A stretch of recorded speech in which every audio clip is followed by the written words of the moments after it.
Welcome to Good Spirit Graphics. In this tutorial, we're going to take a look at MochaBlend's Perspective Solver. In Mocha, we'll track a single plane. In Cinema 4D, we'll turn that track into a camera solve. Okay, let's get started. This tutorial contains the following sections: tracking the plane in Mocha, setting the 3D solver geometry, and creating the camera solve. In the last tutorial, we did a 3D solve from a perspective track in Mocha. We were lucky enough in that shot to have a frame where the tracked plane was directly facing at the camera. In this shot, we don't have a frame where the tracked plane is ever facing directly at the camera, so we're going to have to use a different technique in MochaBlend this time to get a good 3D solve. In this shot, I used this image as a tracking marker. We're going to use that to create a camera solve from this single tracked plane using MochaBlend. We're going to draw our spline around this image on the last frame of the image sequence, because on that frame it's closest to the camera and it'll be easier to position our blue surface area on that frame. So let's go ahead and draw a spline around the area we want to track. Doesn't have to be right on it because we have a blue screen behind it, and Mocha won't get confused by that actually if we overlap it like this. Now you'll see our blue surface area popped up, which is pretty much useless to us in this position because our plane is not facing right at the camera. So let's go ahead and take our blue surface area and let's just put it right on the corners of our image. Okay, that's good enough. Now we're going to track again with everything here because we're doing a 3D solve, so make sure shear and perspective are turned on, and let's go ahead and track backwards.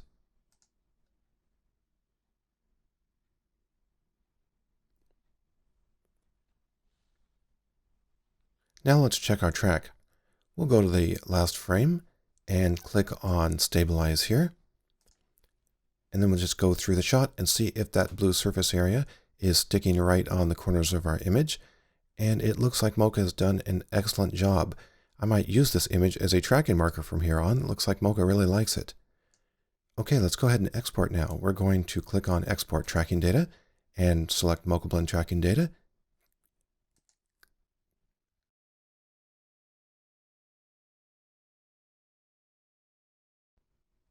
Here in Cinema 4D, we're going to paste our data in. Now we can either pick a slot with something in it and overwrite that slot, or we can pick an empty slot here. The blue highlighted area is the active slot. So let's go ahead and paste our data in slot 5 and set up our scene. We're going to import our format from our Mocha data.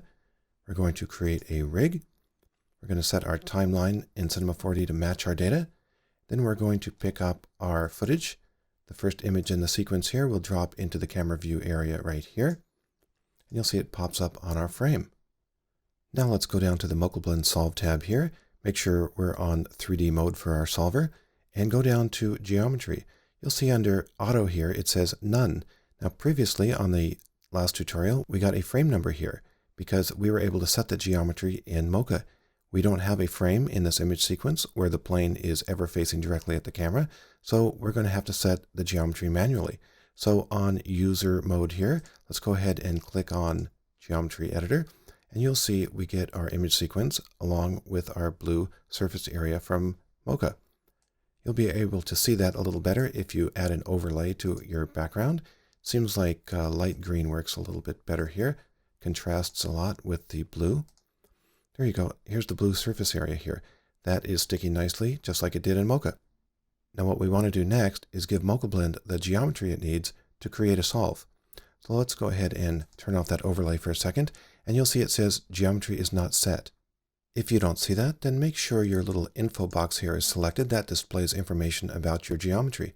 Now next up we want to set our geometry to what the shape of this tracked plane is if it were facing directly at the camera. Now if we don't know anything, we can go ahead and click the Auto button, and MochaBlend will attempt to calculate what the shape of that tracked plane is. Now because MochaBlend doesn't know anything about your lens settings or the lens distortion, it's going to have a hard time doing this. So this auto button should really only be used as a last resort when you don't know anything about the tracked area. In this shot, I happen to know quite a lot because I used it as a tracking marker. I happen to know that it is 7 units this way by 5 units this way. So we can go ahead and enter those values right here. 7 by 5. The units don't matter. They can be angstroms or light years. All it cares about is the ratio between these two. If we click on Set, there are the proper dimensions of our tracking marker if it were facing directly at the camera. Now, if I don't have these measured dimensions, another way we can do it is simply to use the actual tracking image itself. We can open a file, go to where we have the image stored, open it up, and MochaBlend will load it up in here, and it will get the geometry that way. We can go ahead and turn off the image portion of it because MochaBlend doesn't care what the image is. All it cares is the ratio between the height and the width here. So if we turn that off, you'll see we have the geometry. Now normally we want to center it on our tracked area here, and we do that by using this little auto button here. This aligns the geometry with the Mocha surface.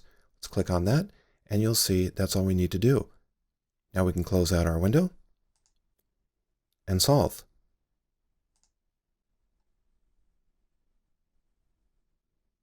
Now we always want to check our solve, so let's open up the graph editor and take a look at it. This looks like it is as good as it's going to get.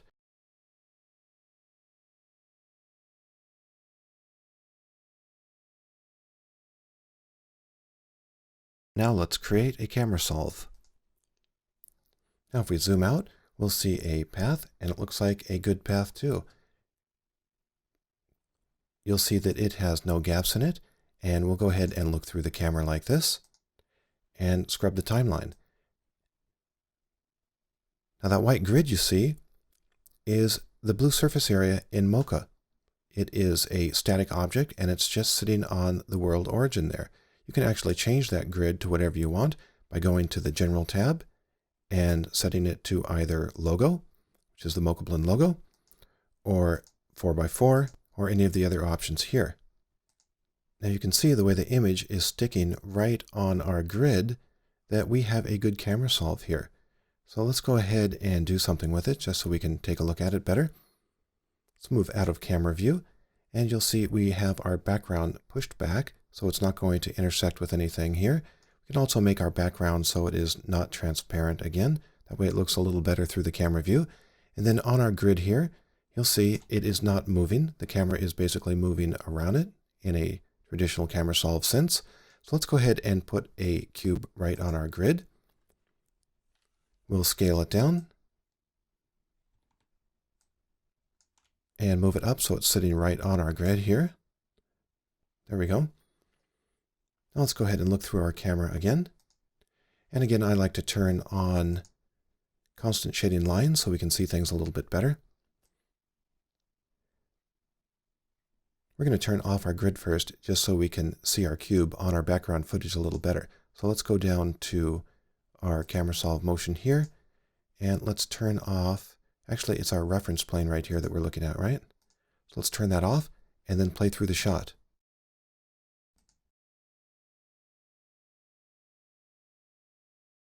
Okay, this looks like an excellent solve. I don't see the cube slipping at all against the background footage.